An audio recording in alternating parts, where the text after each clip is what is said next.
আজকে রান্না করব করলা দিয়ে ছোট মাছের চচ্চড়ি। কার কার পছন্দ করলা দিয়ে ছোট মাছের তরকারি, আর কে কিভাবে রান্না করেন? আমি তো এভাবে রান্না করি, করলা দিয়ে ছোট মাছের চচ্চড়ি।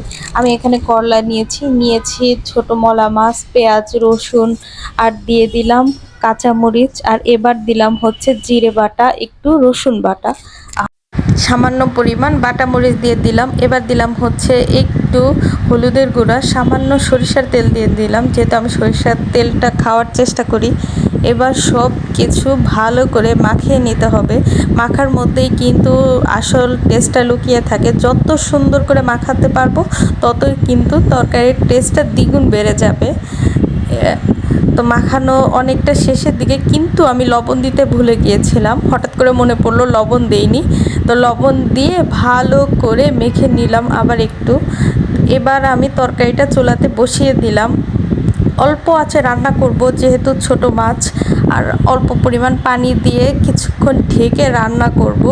মাঝে একবার ঢাকনাটা উঠে একটু নেড়ে দিব, কারণ হচ্ছে নয়তো এক পাশ সেদ্ধ হবে আর এক পাশ সেদ্ধ হবে না। এবার রান্নাটা অনেকটা শেষের দিকে, হ্যাঁ রান্নাটা হয়ে গেছে।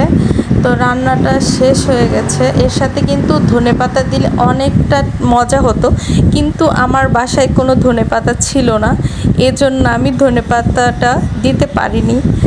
তো তৈরি হয়ে গেল। এবার আমি টেস্ট করব। আসলেই কিন্তু খুবই মজার ছিল এই তরকারিটা, আমার কাছে অনেকটাই ভালো লেগেছে।